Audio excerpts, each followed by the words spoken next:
I want to see him in a debate. I told Sean, I said, invite him on your podcast because I want a long format. I want him to understand what he is. I would love that. Oh my God, I would love that. Oh, hell yes. Oh my God.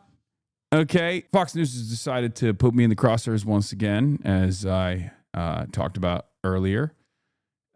They're doing like multiple daily hits at this point, which I personally appreciate. I like it. I'm excited for it every time.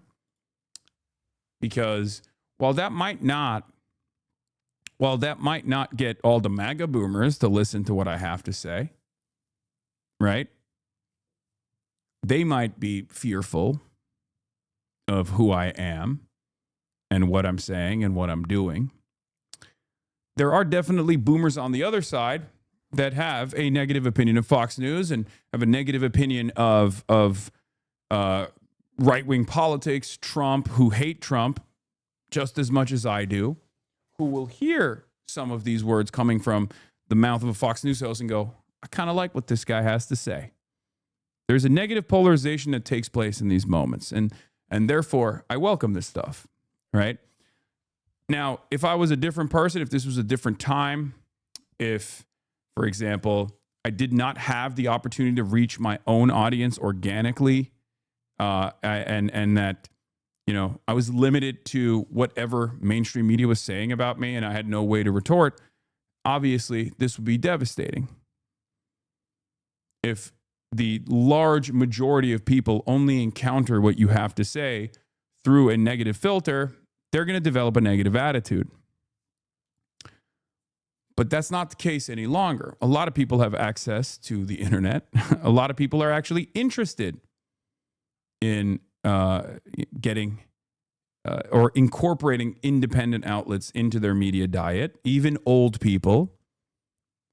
And therefore, when this kind of stuff happens, people don't just watch it and go, well, I'm horrified. I'm not going to look into this person, right?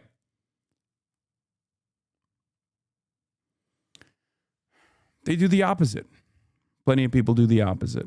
Listen to this clown. Empires never die quietly, and we must end the American empire regardless. But we must manage the retreat of a superpower from the world stage. This is a challenge for our time. Actually, this is the challenge for our time. Why is it so low? Because if we do not do this, then the American empire will come to an end in a much more violent way. The part that he doesn't mention is that he's rooting for the destruction of the country. The ideas that they're introducing now, this new socialist movement, and they get a lot of support. Zohran Mamdani, who's only been an American for about 7 years, became a citizen, and he got elected on these platforms that totally disagree with our value system. They don't want law and Anti-American streamer warns American empire will end. Yeah. order, right? They believe that if you work hard in this country, you get a good job, and you get a little bit of wealth, that the government should be able to strip that away and give it to someone else. They don't believe in national defense. They believe we should just allow the enemy in and deal with the consequences there. That will destroy this country, and they're rooting for it to take place because they believe that at our core, we're a racist country. Yeah. And you can't have those people running. They love communism. They're glad that 9/11 happened. Yes. Oh, awesome. Awesome, dude. And what's even better, wait, there's more? Oh, this is the Laura Ingraham. Hasan Piker is hinting at civil war. That's back to back, baby. That's crazy. Yeah, and it's pretty funny that Brian Kilme's sitting there in the corner going, I'm Brian Kilme. I'm Brian Kilme. It's funny. I like that. Thank you, Brian. Love how little of a clip they play before they mischaracterize their statements. I mean, that's expected. That's expected. No matter what happens. I need you to understand something, okay? They're not offended at what I'm saying. They're offended at the entire worldview that I represent.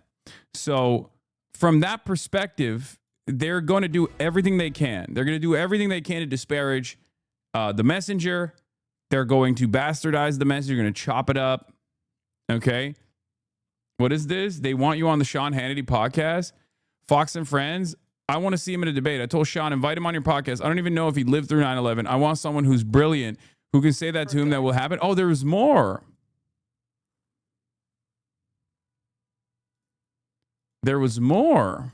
You didn't hear it in that soundbite, but he got applause at Yale for his literally, he's that's called home the pole of America. I just wanted Invited number one and number two, he says it and gets applause. I want to see him in a debate. I told Sean, I said, invite him on your podcast because I want a long format. I want him to understand what he is. I would love that. Oh my God, I would love that. Oh hell yes. Oh my God. Okay. Oh yeah. They're gonna be like, do not come. And I'm gonna be like, I'm gonna come.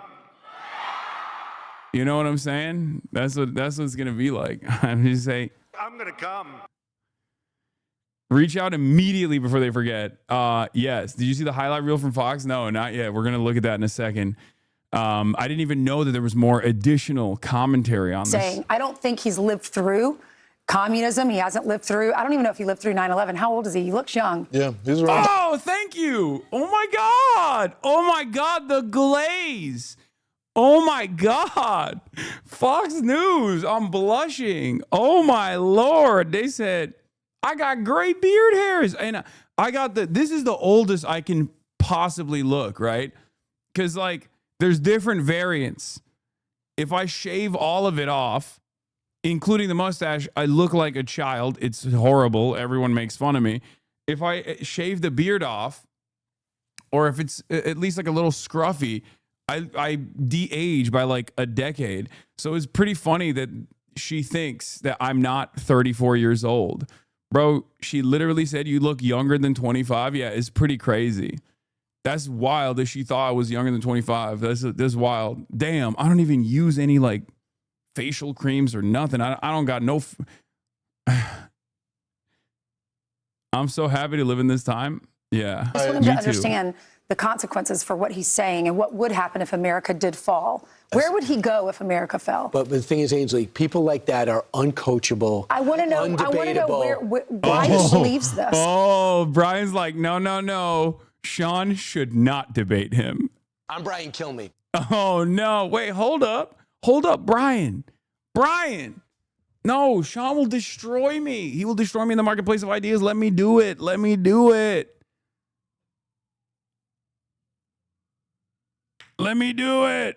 Huh? I want to know why he believes this, and I want someone who understands these issues, who is brilliant, who can say to him, what you're saying, this is what... Who's brilliant.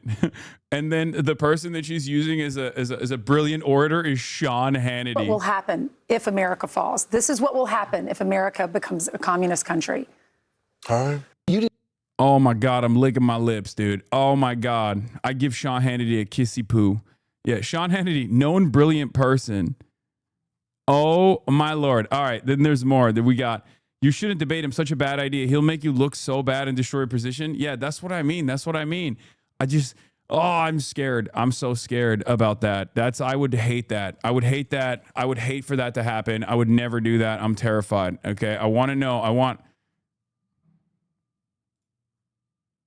Okay. Oh, this is Sean Hannity's fiance. I would hate to get destroyed in the marketplace of ideas by the likes of Sean Hannity. I love that she is glazing her fiance, which is cute. That's cute.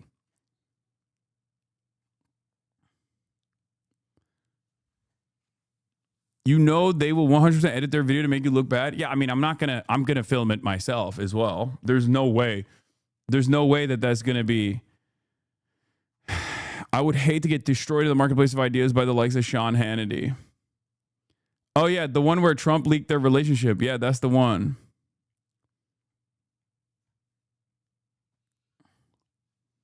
If you get invited, you'd be forced to do it. You'd hate that, but you'd do it. Yeah, I would hate it. I added him, chat. I did. I already did. Fox and Friends first covered you too. What the fuck is going Shift on, gears man? now to What the fuck? What is happening, bro? Why? Why is there so much? What? I don't understand it. It's like, I know liberals think it's because like my ideas are terrifying because they think it's bad and terrifying. So like liberals think like, oh, they're glazing or they're highlighting Hasan because they want to like use Hasan as a cudgel, except like it hasn't worked, right? It hasn't really worked. And I think part of it is because these guys have a much more conservative estimate on like where America's anger and resentment is right now. Like they think independents are resentful of America because like, I guess Trump is not conservative enough or something. Like, no, they're resentful and angry for the same reasons that I'm resentful and angry. Like you can try to disparage me all day, every day and be like, no, he just like hates America. If I hated America, I'd be excited at what Donald Trump is doing, right? Like I'd be so elated at the prospect. I'd be like, wow, look at Donald Trump punishing the heartland. Look at Donald Trump robbing the poor blind, robbing his own supporters in the Rust Belt, robbing his own supporters in places like West Virginia, ensuring that they don't get a leg up, ensuring that their infrastructure is never fixed, and wasting away all of that productive output, all of those resources on Israel, you know? Fantastic. And doing it in this incredibly shitty way where he's also failing on the main stage, right? Like he's crippling the force projection capabilities of American empire. He's almost single-handedly destroying the petrodollar, right? So, great. You know, if I hated America, I'd be a Trump supporter. I'd be dick riding Trump into oblivion. I think a lot of people have that anger and resentment. And since Donald Trump actually won the election and has been governing like a madman for the last 2 years, many Americans have realized, even those who voted for him, some, right, especially the independents and the swing voters and whatnot that voted for him, have now recognized that, oh no, it wasn't actually the trans people or the immigrants that we were dominating that was causing all of this, all of these issues, right? Perhaps there's an alternative out there. And the Democrats don't actually fill that void. The Democrats are refusing to communicate where this frustration is coming from, right? They're refusing to explain correctly why Americans are feeling the pain, perhaps even a worsened version of the pain that they felt even under Biden. You know? Hasan, instead of spending a whole time defending shit you said, you should bring up some Sean Hannity controversy and grill him on it. I mean, yeah, there will be a little bit of that too in this situation like that. Far-left Twitch streamer Hasan Piker, who made some controversial comments while speaking at Yale University. Listen here, and then we'll get your reaction on the other side. Okay. It's an interesting resolution. End the U.S. empire. It's interesting because how do you end something that's already in the process of dying? Because that's the situation with the American empire as it stands today. So, as you heard, he makes it seem like America's downfall is inevitable. It's going to happen, and that it's on my generation to figure it out and sort of mitigate the damage. Your reaction to what he said there? Well, Nate, not only what Hasan Piker just said there, but I think I heard cheers from that audience at Yale. So scratch off another school that my daughter and son aren't going to go to. That's certainly for sure. It'll be a real hoot seeing Hasan Piker be the keynote speaker at the Democratic National Convention one day, won't it? Because more and more Democrats are lining up to be on this Maniacs podcast. Ilhan Omar was just on there this week. Ro Khanna last week. AOC, Zohra Mandani. Even the New York Times, Ezra Klein, just recently gave him the written version of what you could call, I guess, a hot stone massage in a piece titled, let's see, Hasan Piker is not the enemy. Oh, I'm pretty sure he's the enemy, considering that this is the same guy who was rude. Again, An enemy to what? An enemy to you? Absolutely. An enemy to the people? I don't think so. I think people are smarter than we give them credit. I think Americans are smarter than we give them credit. Okay? As long as someone is just telling the truth, eventually more and more Americans will hear that over and over again, and they'll start recognizing that there is an alternative vision out there. There is an alternative trajectory that we could be on. One that actually doesn't destroy this country, okay? One that maybe even manages the decline that we're experiencing currently. Because we are experiencing a decline. Things are not working. Donald Trump was able to identify that pain, was able to identify that resentment, and then he channeled it to unproductive outlets, vulnerable populations. He took that anger that people were feeling at a time when the liberal side was seemingly communicating that there was nothing to be angry at all, that the system was fine, that we were just going to do business as usual politics, right?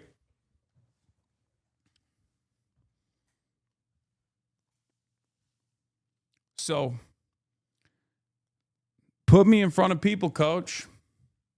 I think the more they see it in an unfiltered manner, the more they hear this message in an unfiltered manner, the more they will recognize that while some of these concepts might come across as foreign, right, at first, to the uninitiated or to those who have been taught to hate these sorts of concepts, right, who have this unnecessary antagonism towards the word socialism, the word communism. They don't even think about it. They're like, this is an enemy thing. This is an enemy thing. It's fine. Those labels are unnecessary at the end of the day. I just want you to have healthcare. I want you to have a better future. I want you to have education. I want I want this country, the wealthiest country on the planet, to do better for all of its citizens and not just work at the behest of these lifeless, faceless, parasitic corporations that have loyalty to no one but generating profits. Okay? For the violent fall of this country and just did again recently. The same guy who said America deserved 9/11, the same guy who calls Jews inbreds, that's a quote, and the same guy who quotes Hamas and supports them 1,000 times more than Israel. So if Democrats want to make Hasan Piker its next team mascot in an effort, like, if they just kept it at like, oh, he calls Jews inbreds, like, I think more people would probably be like, wow, that's fucked up. Why did he say that?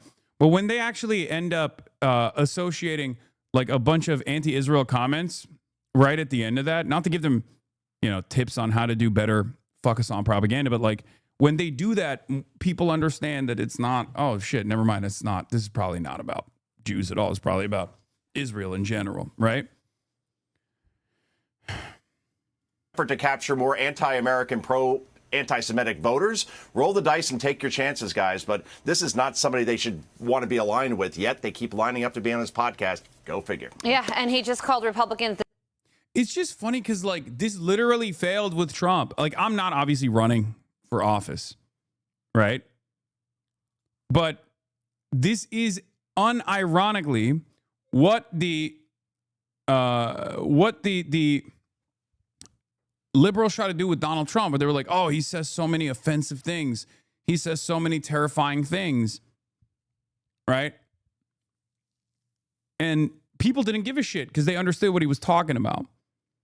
He called the Republicans what? Terrorists. The biggest domestic terrorists in the country on the Pod Save America podcast. And it should be emphasized with an underline that he was at Yale University, speaking to young people who, as you said, did cheer when he said, how do you end something that is already in the process of dying, referring to the United States of America. Those are just the facts there. Joe, we do have to leave it. Thank you so much for joining us. We appreciate it. Thanks, Joe.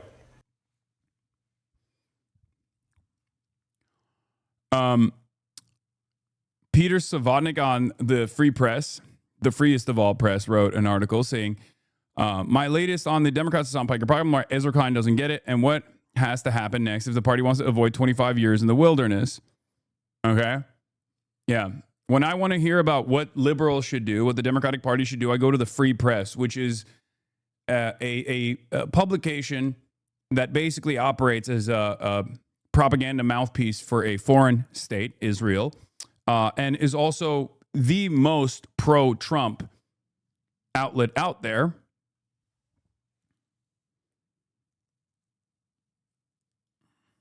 What is this?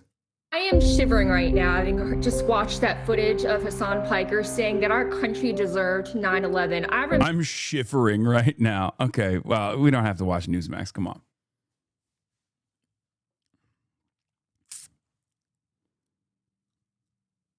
Anyway.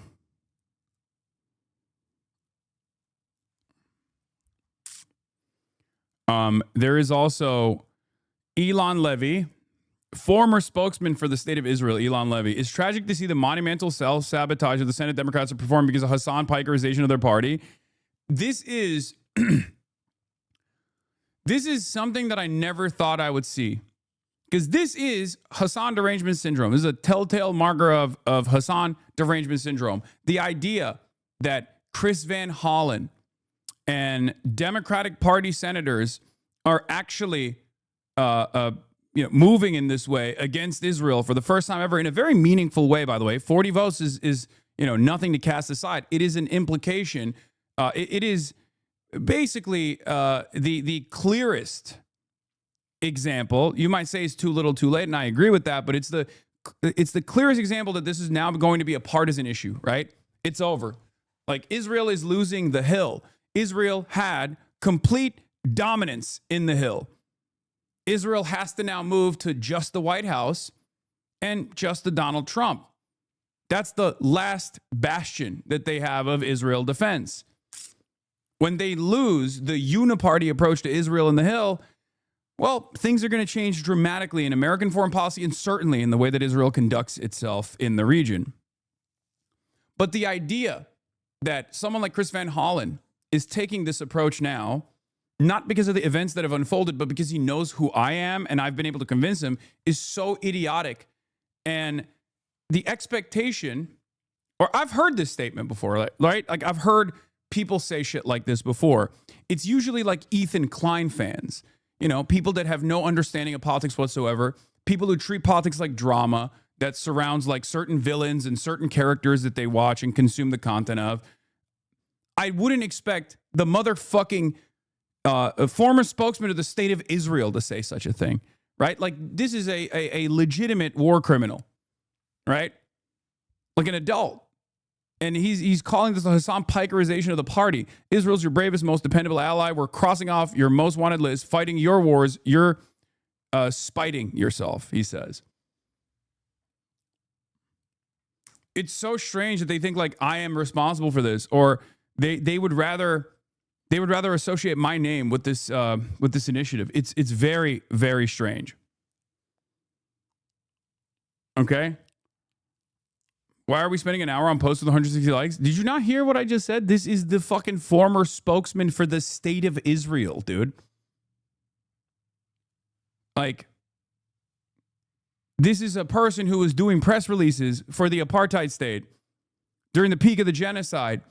And his assessment of the situation is not that like Israel's actions have caused a serious fissure in the Democratic Party, which they previously had tremendous control over, and they've lost that control in a very meaningful manner. And by the next election cycle, hopefully, inshallah, Israel will completely lose control over the Democrats. They will no longer be able to dominate the Democratic Party as they did in the past. Because this kind of stuff was unthinkable, okay? And even then, it's too little too late. But it doesn't matter. It's still fairly significant. It's like moving the needle in the right direction. It takes a long time.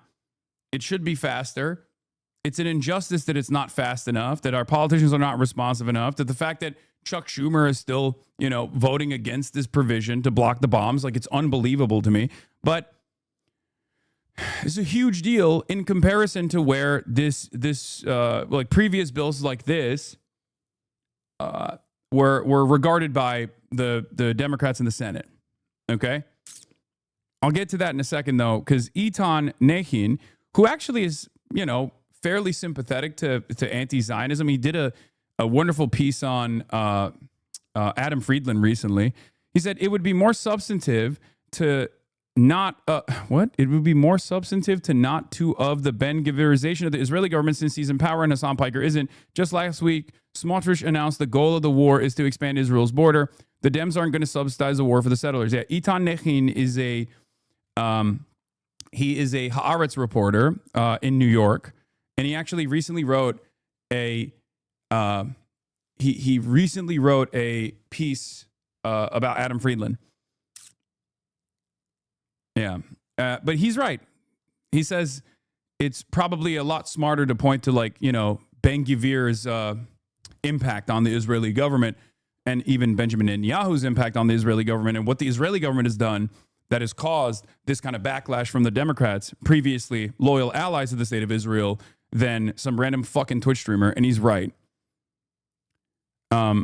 This is very much on BB. Yup. But for Hosber, apparently it doesn't matter who's leading Israel and what policies they're enacting. It's in war or otherwise. Must be nice to live in a world where actions don't have consequences. Yeah. So yeah, that part was really stupid. So this was one of the Fox News hits, but the hits keep coming. Here's the Ingram angle. The commie and the billionaire. That's the focus of tonight's angle. What an evolution for the Democrat Party. Now, in the JFK era, it was pro-life and patriotic. In the Clinton era, it was anti-illegal immigration and... Yeah, except you guys opposed all of that even back then. So why are you bringing it up now? This is the same. I guess this, in some respects, is not dissimilar to, like, the Democrats going back to like the George W. Bush era and being like, well, at least they were a competent party. At least they weren't run by the orange man, you know? And Democrats are doing this. Republicans are now doing the same thing as well. Now, you had never heard this from the Republicans, though. Republicans normally don't do this. Okay? Why are they doing this? Because they're retreating. Because even a fucking Twitch streamer can cause the Republican propaganda apparatus to retreat, to show that there are moderate Democrats out there, to no longer call Nancy Pelosi a fucking communist. When they see someone who's actually saying communist shit, they turn around and go, yeah, actually, maybe there are some moderate Democrats. They were glazing Elisa Slotkin the other day, okay? They were glazing Elisa Slotkin the other day, saying, like, of course she's not going to go on this mean man's podcast. Like, this cuts away at their bravado. It shows that they are also paper tigers. This is important to acknowledge, okay? Because I think, genuinely, this plays a formative role in combating the ratchet effect, okay? Because for the longest time, Republicans have been able to move the Overton window, shift the Overton window to the right over and over again, because the National Democratic Party has always been conciliatory. They've always offered concession after concession after concession, whether because they are backed by the same corporate entities and that's what they were supposed to do, or whether it's because they genuinely thought that this was the only way to win elections, right? I'm not going to say if it's I'm not going to make an assessment on how sinister the National Party's attitude on this issue was, and what if there was an ulterior purpose there, an ulterior motive there or not. But I'm simply saying that the outcome of Democrats consistently conceding to the Republicans on right-wing framing on issues only made this country go to the right. But the moment that someone says, no, fuck that, Republicans are terrorists, what are we doing here? You know, uses maybe even similar language that Republicans use with regular frequency, and not just like Republican propagandists, but straight up Republican politicians, including the president. When Democrats do just a fraction of that, they will receive tremendous results in terms of pulling back the Overton window to a place of normalcy. Now, of course, my goal is not to just like recenter American politics. I don't want that. I want to shift it so far to the left that we never elect another Republican ever again. That the idea of fascism is impossible to contend with. People are like, "What? What are you talking about? It's ridiculous." That's what I want to do. But the fact that even like a Twitch streamer is capable of making these guys retreat should be important. Should be important for even centrist Democrats to take note of, okay? Because this is the exact opposite of the method that they've applied and lost on over and over again. This is the exact same reason why they lost to Trump twice. Not once, but twice. Because they were far too forgiving of the insanity of the Republicans. They did not fight back against the Republicans. They did not actively try to sever the ties that Republican politicians have with Republican voters. Okay? And that's the reason why Republicans got away with saying whatever the fuck they wanted about the Democrats for years. And that conversation got only more toxic and more violent as time went on. And Democrats could do nothing but just sit there and cower. But the moment that you have someone that speaks a similar language to the Republican Party from the actual leftmost position possible, they immediately retreat and they immediately start glazing moderate Democrats. When have you ever heard them glaze moderate Democrats before? Anti-deficit spending. So Democrats used to believe that America was basically a force for good in the world. But now, the left's new golden boy Twitch streamer doesn't even try to hide it. 34-year-old Hasan Piker not only hates America, he's hinting at a civil war. Empires never die quietly, and we must end the American empire regardless. But we must manage the retreat of a superpower from the world stage. This is a challenge for our time. Actually, this is the challenge for our time. Because if we do not do this, then the American empire will come to an end in a much more violent way. I love the applause he gets at Yale. Glad I went to Dartmouth. Of course, he presupposes that we are... Does she think Dartmouth wouldn't be just as excited to receive me? That's so stupid of her. Yale is more conservative than Dartmouth. What are you talking about? I mean, these are elite Ivy League institutions. Most of the people there are not going to be receptive to that message in any way, shape, or form. An empire, which we are not. Piker either doesn't know his history, maybe Rutgers didn't teach that, or purposely distorts it for effect. America's not an empire is so funny. Like, who believes that? What are you talking about? At this point, there's not even a handful of people in positions of power or in the think tank orbit that still maintains the position that, like, liberal interventionism is a force for good. Okay? Also, elitist, shitting on a state school. You notice that? Again, this is how they operate. But it's irrelevant anyway. It's slipshod, lazy thinking that is par for the course for this once great party. Who needs to read? Who needs to understand the arc of history, when you can just go for maximum Marxist shock value? This is so insane. America deserved 9/11, dude. I'm saying it. And he not only celebrates 9/11, but he mourns the fall of the USSR.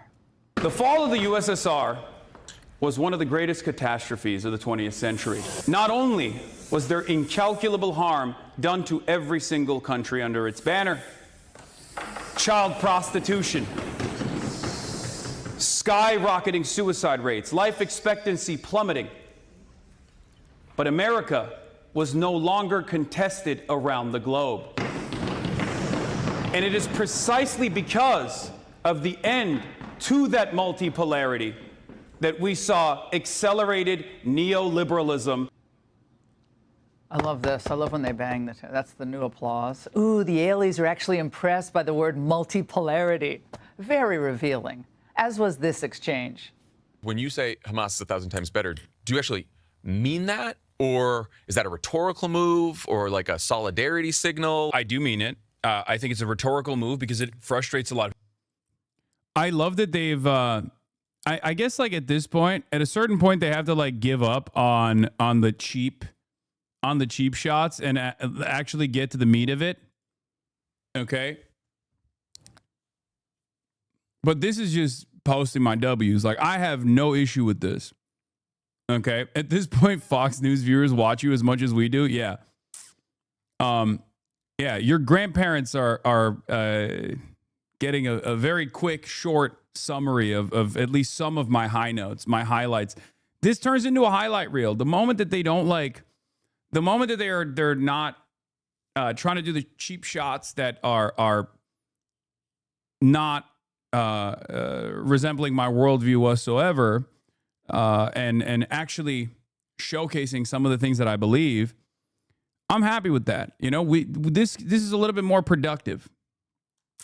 People, I've also said I'm a harm reduction voter. I'm a lesser evil voter, and therefore I would vote for Hamas over Israel every single time, because I'm looking at the situation as a paramilitary organization that has like a political party as well. Well, Piker's not a socialist. He's not a progressive. He's a communist. Hasan Piker is the ultimate privileged Nepo baby. Wait, that's cool. They're also now, again, another rhetorical retreat.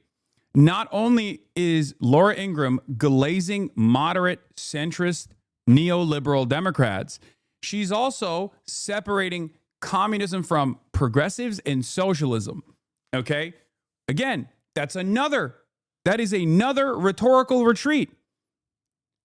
It almost feels like the politics that I am representing is forcing Republicans to take a more serious look at what the broad scope of the broad scope of ideological representation within the Democratic Party. Have you noticed that? Again, this is not a bad thing. This is a good thing. These are the same people who say Jeff Bezos is a communist, Nancy Pelosi is a communist. All of a sudden, when they hear someone say communist things, they turn around and go, actually, Bill Clinton was pretty good. I mean, he wanted to protect America. He wanted to glorify America. And that Hasan Piker is a communist, very different than socialist or progressive. Great. He cut his teeth as an intern at the Young Turk show, which his uncle, Cenk Uygur, founded. What he learned there was how to get attention, and he's getting a lot of it.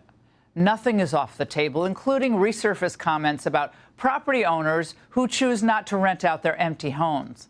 He said, quote, kill them, kill those MFers and murder those MFers in the streets. Then they go back to this, and it's like, okay, ask me, do I believe this is this a sincere policy perspective? No, it's not. Okay, let's move on. The streets soak in their bleeping red capitalist blood, dude. And he's gotten so much traction among younger voters that he's plotting. I like that she added dude, but she wouldn't add fucking in a video game. To take over the whole party. I think we do have a real opportunity to make some significant changes and build a real left caucus in the party, and hopefully maybe even bully some other Democrats into coming on board with positions that they previously would never have the moral courage to openly fight for. Also, to Laura Ingraham, I have to say, Legalize comedy. And another reminder that having a social media following doesn't mean having a brain. But it's not just the Gen Xers who are moving hard left. One of the Democrat Party's most prominent donors, billionaire Tom Steyer, is now the frontrunner for governor of California, and he's a total fanatic. I'm very straightforward about this. ICE should be abolished. You really can't reform an organization which is absolutely wrong and criminal from top to bottom. Yeah, he's even more open borders than Gavin Newsom, if that's possible. Be sure to like and... Yeah, and then the rest of it is... Wait, I don't understand why it says, like, they're hinting at civil war, but this one actually banged for them. Fox News Clips, this one got a lot higher view count than their other clips that usually don't get this level of view count, so that's good, that's cool. And they're obviously very mad. Pays there for the Middle East. I think he'd be happy there. This guy's in big trouble. He needs arresting for blatant treason, calling for the fall of this great country. Piker's a sick individual. Do not give $1 to Yale. Yale should be closed for what they're doing to America. These people need to be addressed by courageous patriots. He should be arrested. It's like, what happened? What happened to fucking free speech? None of y'all believe in any of that shit, okay? It's crazy. It's unbelievable. Yeah, Nick Sorter did the whole, we must end the American empire. He got mad about it too. Obviously, I guess like this is, they're reposting banger after banger over and over again. Rick Scott goes, Hasan Piker hates America, glorifies terrorism, and his call for me and others to be murdered. He should not be given any type of platform, let alone a college campus that receives federal funding. Not realizing that, again, this is exactly what the Democrats failed at, okay? Democrats tried to do this. Liberals tried to fucking do this in 2016 and even leading up to 2016 and certainly after 2016, and it failed. It failed. Trump is president. I don't know why fuck it. Like, I don't want them to stop because it's beneficial. It's beneficial to this movement. It's beneficial for me personally to get my message in front of as many people as possible. This is creating unnecessary friction. And it's also demonstrably a failure. At this point, yeah, we are close to Trump talking about me. Literally everyone except Trump has talked about you. I'm honestly shocked he hasn't yet. In some ways I don't want that to happen because I feel like I'm going to get assassinated after that happens. But